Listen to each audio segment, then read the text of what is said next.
Kepada Bapak Ketua Majelis Syuro, dimohon kembali ke tempat.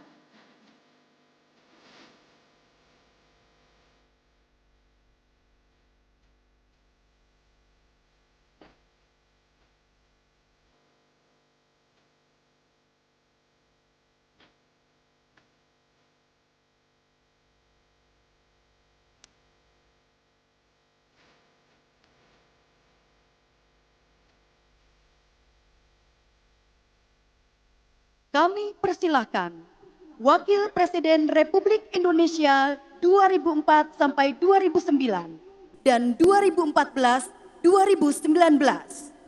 Bapak Yusuf Kala untuk menyampaikan pesan kebangsaan.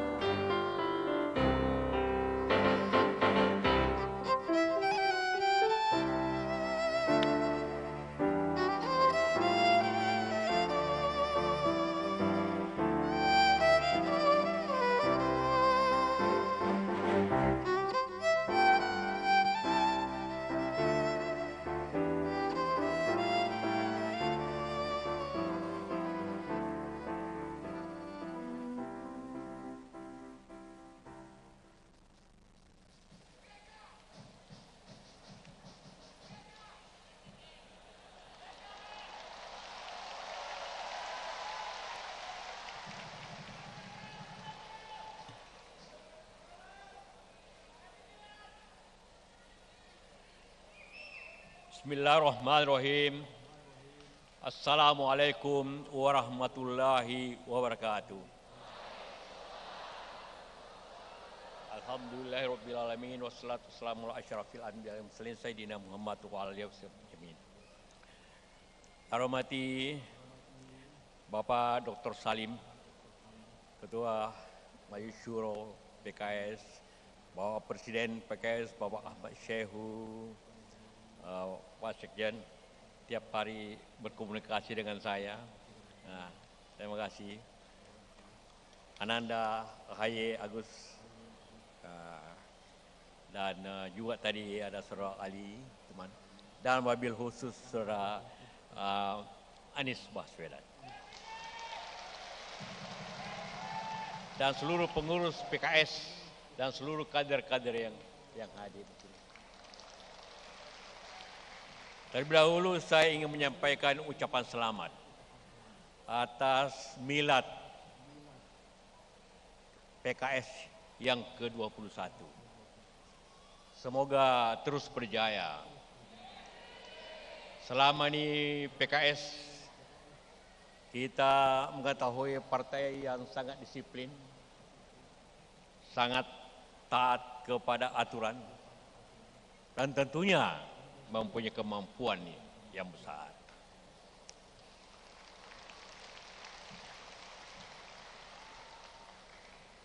Di DPR ada 9 partai, kita tahu semua. 3 yang memakai nama Demokrat. Partai Demokrat sendiri, Partai PDIP Perjuangan, dan juga Nasional Demokrat Nasdem. Dan yang lainnya ada Kebangkitan, ada Amanah, ada Persatuan, dan lain-lain. Karya. Hanya PKS yang memakai nama Keadilan Sejahtera yang merupakan tujuan kemerdekaan yang tercantum dalam Undang-Undang Dasar Mukaddimah yang tidak bisa boleh dirubah, yang mengatakan bahwa tujuan kita merdeka adalah merdeka, bersatu, berdaulat, adil, dan makmur, sama dengan sejahtera. Kita sudah merdeka, kita sudah bersatu walaupun kadang-kadang konflik. Kita sudah berdaulat. Yang harus terus dijaga di tingkatan ialah keadilan dan kesejahteraan. Karenalah nama itu penting. Bukan hanya untuk dikenal, tapi merupakan falsafah hidup. Merupakan tujuan. Tentu Demokrat juga mempunyai tujuan yang sama dengan cara Demokrat. Demokrat itu cara untuk mencapai tujuan. Kalau PKS berbicara tentang tujuan. Karena tentu bukan hanya untuk menjadi nama, tapi harus menjadi falsafah hidup dari Anda semua yang hadir di sini. Menjadi tugas sehari-hari daripada semua kader PKS untuk menjaga keadilan dan kesejahteraan bangsa ini. Selama kita merdeka, ada 15 kali konflik. Mulai daripada Madiun, RMS, PRRI, Permesta, Tim-Tim, Poso, Ambon, Aceh, Kalimantan, dan sebagainya. 10 konflik itu karena ketidakadilan. Aceh tidak memberontak karena ingin syariah, itu bukan. Dia merasa ekonomi Aceh sangat kaya tapi mendapat lebih sedikit. PRRI Permesta berontak bukan karena ingin merdeka, tapi kenapa daerah kurang diperhatikan.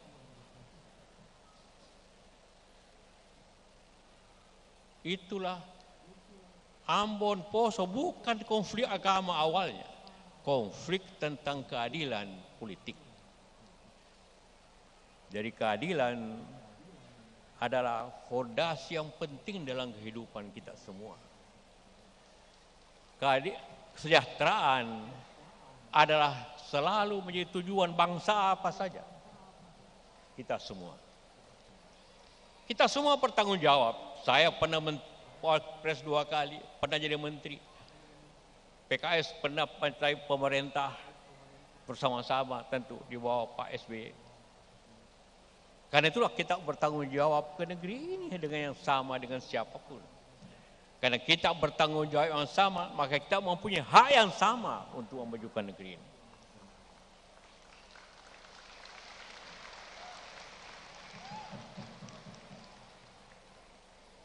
Kita berbicara partai tempatnya, ulang tahun partai. Kenapa partai didirikan? Dalam Pancasila yang keempat, sila 4, kerakyatan yang dipimpin oleh hikmah kebijaksanaan dalam permusyawaratan perwakilan. Artinya kita menuju bangsa ini dengan musyawarah perwakilan. Karena itulah perlu, tidak mungkin 270 juta berkumpul bersama. Karena itu ada perwakilannya. Dan perwakilannya itu adalah partai. Sehingga fungsi partai adalah sangat penting seperti disampaikan juga oleh Pak Salim. Bahwa mewakili seluruh rakyat. Memang begitulah dimanapun. Sejarah partai di Indonesia tentu berubah sesuai zaman. Partai pertama didirikan Indonesia Partai yang didirikan oleh Dosdek bersama Pak Dr. Cipto Mangkukusumo, Pak Dewantoro. Kemudian Serikat Islam, kemudian PNI, juga PKI, ada partai-partai Katolik. Adalah fungsi waktu itu kesadaran berbangsa. Zaman Jepang Matsui berdiri sebagai wadah masyarakat Islam. Zaman kemerdekaan Pak Bung Karno mula-mula banyak partai, kemudian disederhanakan dengan prinsip Nasako, nasional, agama, dan komunis. Soeharto dengan demokrasi terpimpin menyebabkan dari banyak partai menjadi 3 partai. Dan demokrasi yang dipimpin itu menyebabkan partai saya selalu menang. Reformasi merubah semua itu. Kita berada di sini karena hasil reformasi kumpul PKS. Apa maknanya? Bahwa memang perubahan demi perubahan adalah sesuai zamannya. Tadi disampaikan Pak Salim, lanjutkan yang baik, sempurnakan yang belum sempurna, dan ganti yang tidak bermanfaat.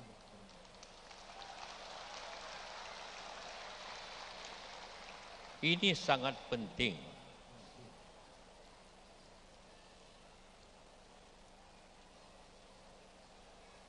Karena tanpa perubahan, karena kenapa kita menetapkan presiden itu hanya 10 tahun. Pengalaman sebelumnya, makin lama makin mundur demokrasi, makin mundur pemerintahan. Kemudian timbul revolusi. Tahun 65 Tampunan menjatuhkan Bung Karno. Tahun 98 menjatuhkan Pak Harto. Suatu kebiasaan yang kurang baik untuk satu bangsa. Karena itulah maka ada pembatasan pendapatan. Maka siapapun yang ingin keluar dari batasan itu berarti melanggar kehendak rakyat. Melanggar tujuan kita bernegara. Itulah tentu bahagian daripada upaya itu sendiri.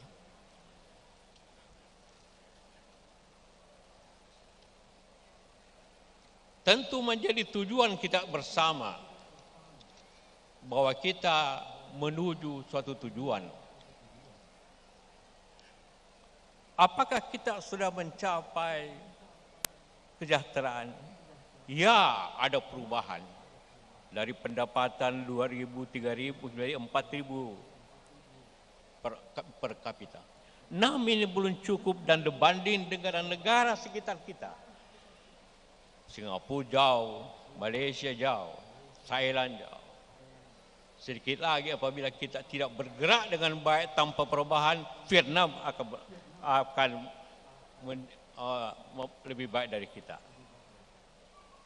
Karena itulah maka usaha bersama ini sebagai rakyat, sebagai bangsa yang mempunyai tanggung jawab bersama adalah suatu kewajiban bersama.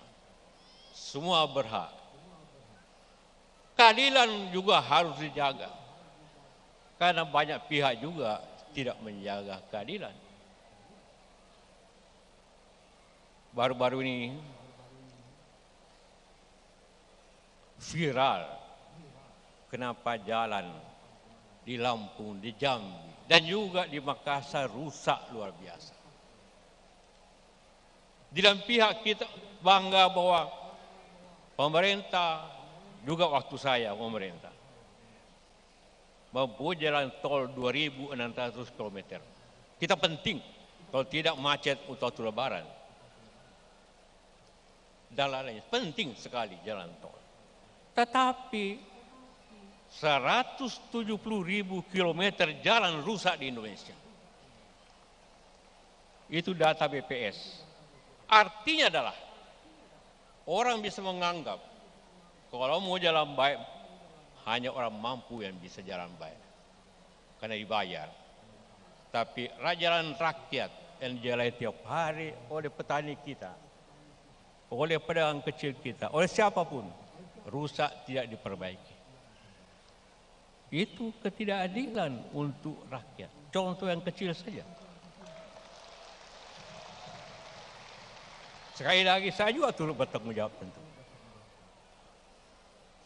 PKS bertanggung jawab. Karena pada ikut dalam pemerintah. Demokrat apalagi. Tapi Jangan kita lihat sesuatu dari apa yang dilihat orang. Lihat yang apa dirasakan oleh rakyat bangsa ini. Petani karena tidak bisa bayar jalan tol, maka jalannya berlubang-lubang. Itu prinsip keadilan. Siapapun nanti presiden yang baru harus merubah kewajibannya. Kenapa jalan tidak bisa baik? Menteri PUH orang hebat, tapi dana tentu tidak ada. Karena kita memilih proyek yang mahal-mahal, tentu manfaatnya tidak seperti apa yang diharapkan. Itulah keadilan. Itulah fungsi peranan partai di DPR untuk melihat itu secara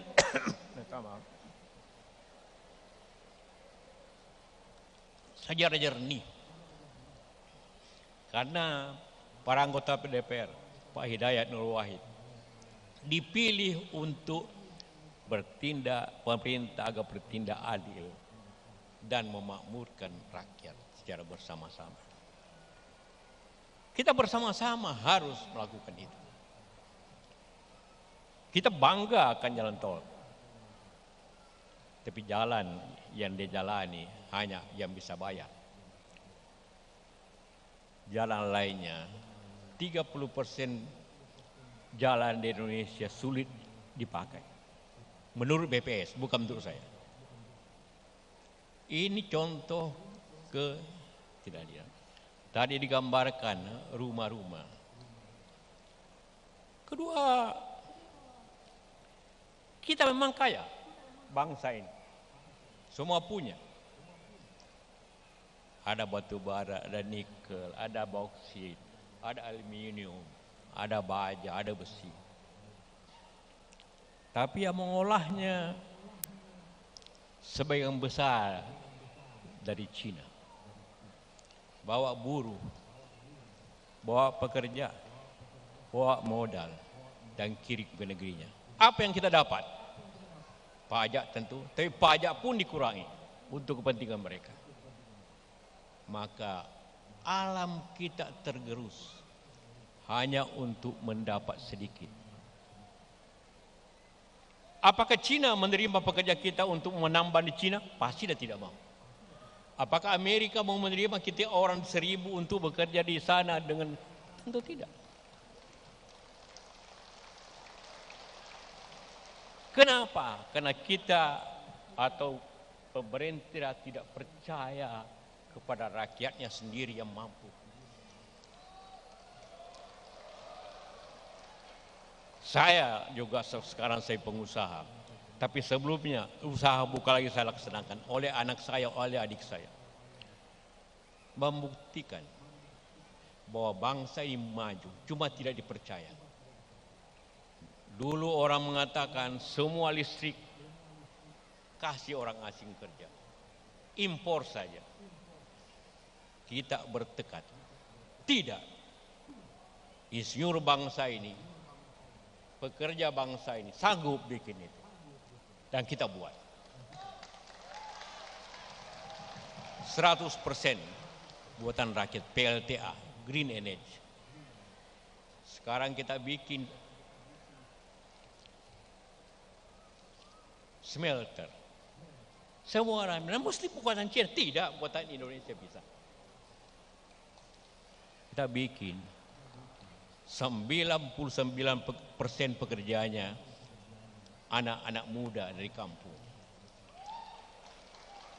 Hanya 3 orang dari Cina untuk mengawasi pemasangan yang memang kita impor dari dia. Tapi tidak ada tukang las, tidak ada pekerja, tidak ada lain. Mampu. Jadi percayalah negeri ini. Percaya kekuatan kita. Kalau kita sendiri tidak percaya kekuatan kita, maka bangsa ini tidak percaya. Seperti ayat yang disampaikan oleh Pak Dr. Salim tadi. Bangsa berubah kalau bangsa itu yang merubah dirinya. Negara berubah kalau pemerintah tidak merubah caranya. Karena perubahan itu tidaklah mutlak untuk semua dirubah. Tapi apa yang mungkin lebih baik. Itulah tentu tugas kita semua untuk mensejahterakan rakyat ini, mensejahterakan bangsa ini. Ada satu hal yang sangat penting antara keadilan dan sejahtera. Riset Bank Swiss mengatakan, di Indonesia itu 1% orang menguasai 50% harta nasional. 1%. Kemarin saya pidato di HP mengatakan, dari 10 orang kaya cuma 1 pribumi. Cuma 1. Dari 100 kira-kira cuma 15. Jadi apa yang dikatakan tadi benar. Apakah ini negeri itu yang kita butuhkan? Tentu tidak. Tetapi kita merubah diri sendiri. Kita kekurangan. Kenapa orang Tionghoa sukses pedagang? Karena dia bekerja keras. Dia pintar mengelola pasar. Kita tidak salahkan mereka. Mari kita introspeksi diri. Bahwa kita juga bisa berusaha. Bisa jadi pengusaha yang baik. Rasulullah berdagang dari umur 13 sampai 40. 27 tahun. Jadi Rasul dan 40 sampai 63. Jadi lebih lama berdagang dibanding jadi Rasul. Padahal kita dianjurkan para ulama untuk mengikuti cara hidup Rasulullah. Tadi Pak Salim harus kaya, iya. Tanpa Khadijah yang kaya, tanpa Abu Bakar yang kaya, bagaimana Islam bisa berdakwah? Bagaimana Islam bisa berkembang tanpa ada yang kaya di belakangnya?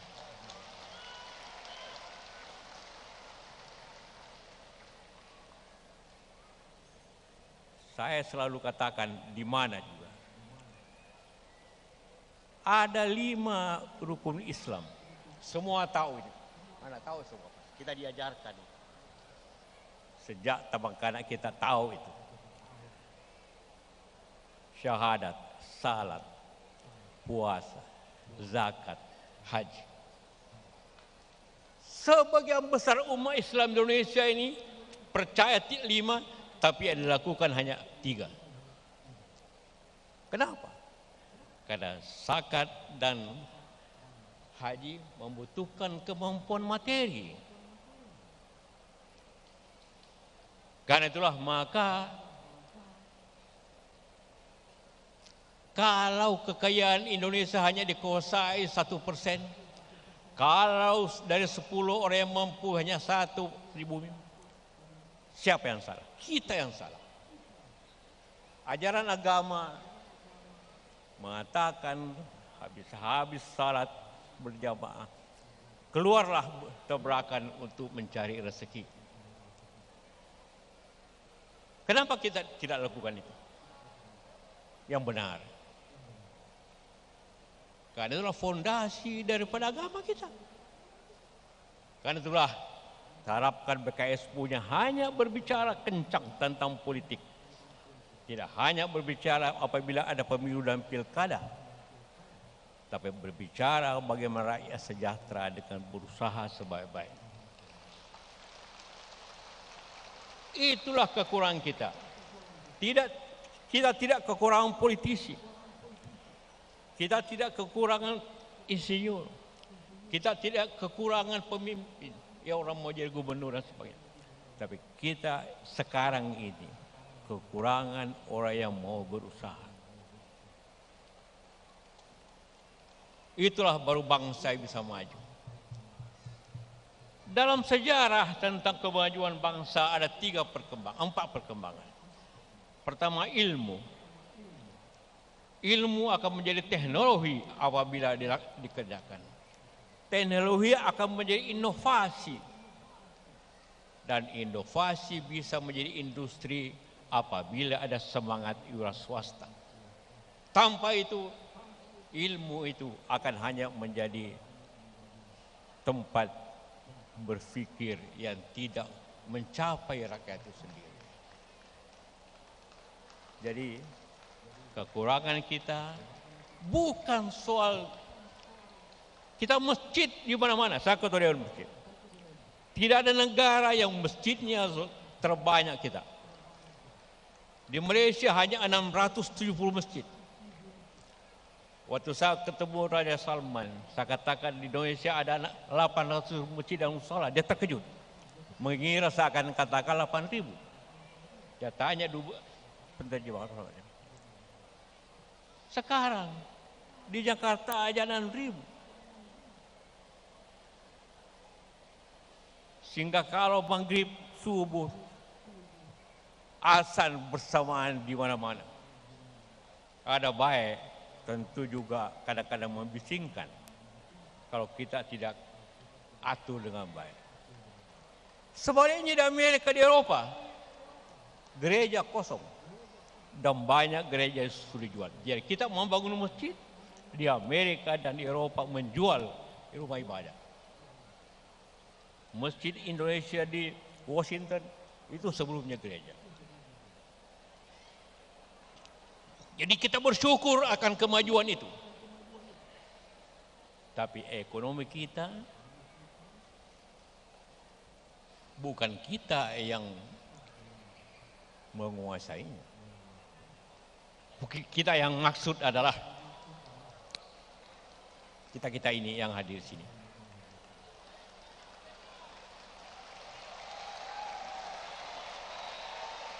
Karena itulah maka mari jiwa kita. Kita tidak ingin merusak. Siapa pasangkan ITB, siapa pasangkan Jamada, Luna tidak boleh merusak. Yang maju biar dia maju. Kita belajar yang maju. Dalam rapat pemuda masjid saya katakan dan juga pengurus DMI. Kalian ingat hadis Rasulullah. Utlubul ilmu walau bisin. Belajarlah sampai di Cina. Karena di sini banyak Cina, buat apa ke Cina? Belajar aja pada sini. Jadi bukan kita akan meruntuhkan ini, tidak. Belajar dari mereka kita banyak. Jangan menerima nasib.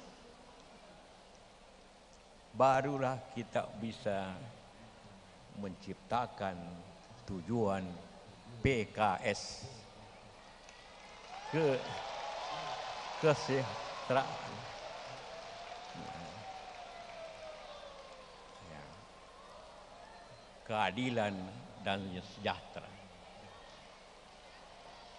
Karena itulah maka apa yang kita hadapi akan datang. Kita hadapi masalah ekonomi, masalah politik, masalah keamanan, dan juga masalah sosial.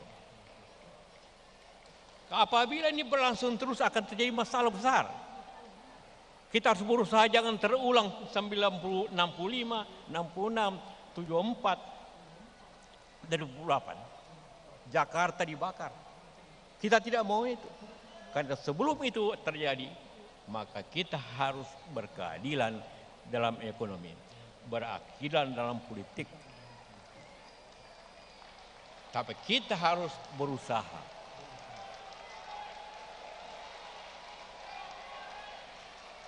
Itulah tentu. Politik penting demokrasi dan reform. Ekonomi ada masalah dalam negeri luar negeri. Tadi saya bicarakan utang, Pak Mas Haye tadi mengatakan utang besar, ya betul. Setahun bayar bunga dan utang lebih 1.000 triliun. Terbesar dalam sejarah Indonesia sejak merdeka.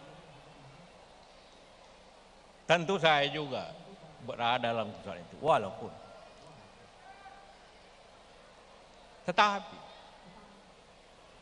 kita bisa berbuat. Masalah sosial sekarang sudah mulai berbahaya.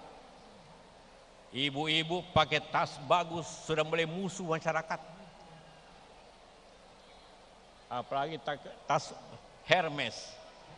Bukan dia yang salah, suaminya yang ditangkap.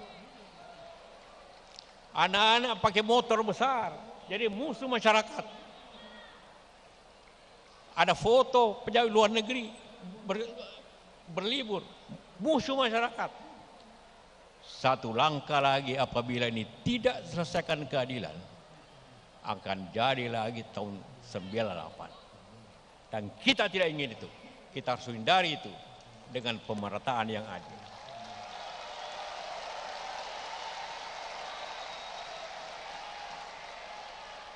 Karena itu apapun, karena itu banyak yang berkomentar, wah Pak JK itu rasis. Justru saya menjaga agar tidak jadi rasis. Kita bebas berbicara, tapi yang rasis itu kalau yang merusak akan terjadi apabila tidak ada keadilan, tidak ada kemakmuran. 98 begitu, 74 begitu. Jarak antara 74 25 tahun. Sekarang sudah 25 tahun. Jagalah negeri. Mari kita jaga bersama-sama. Tetapi tidak hanya menjaga, rebut kekuasaan untuk kemajuan.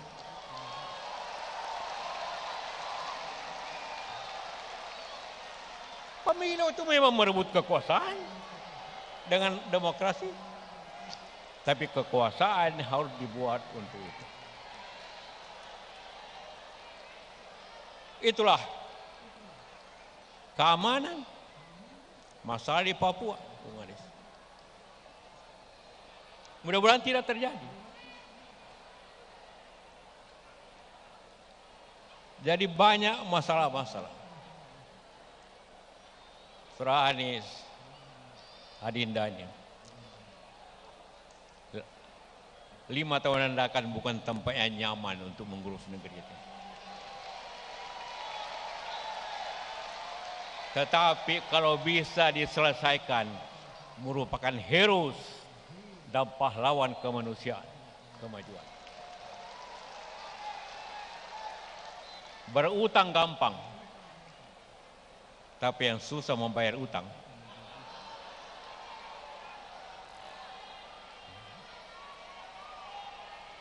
Kita diwariskan untuk membayar utang.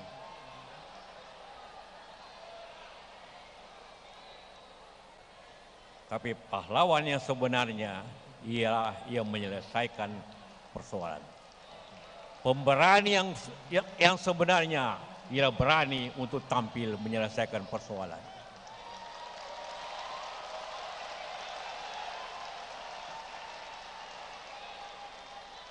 Itulah harapan kita semua.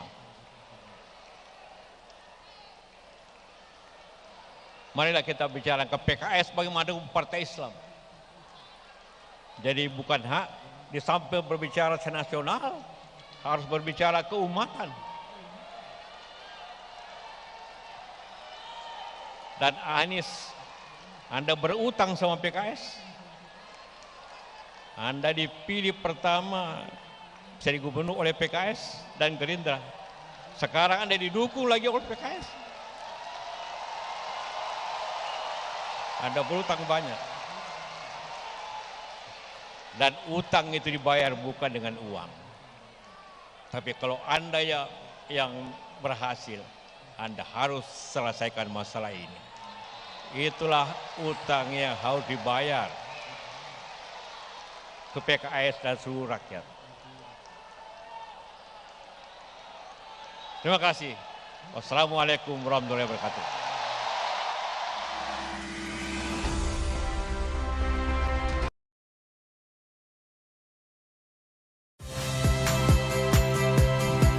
Saya, Cynthia Rompas. Saksikan program-program Kompas TV melalui siaran digital, pay TV, dan media streaming lainnya. Kompas TV, independen, terpercaya.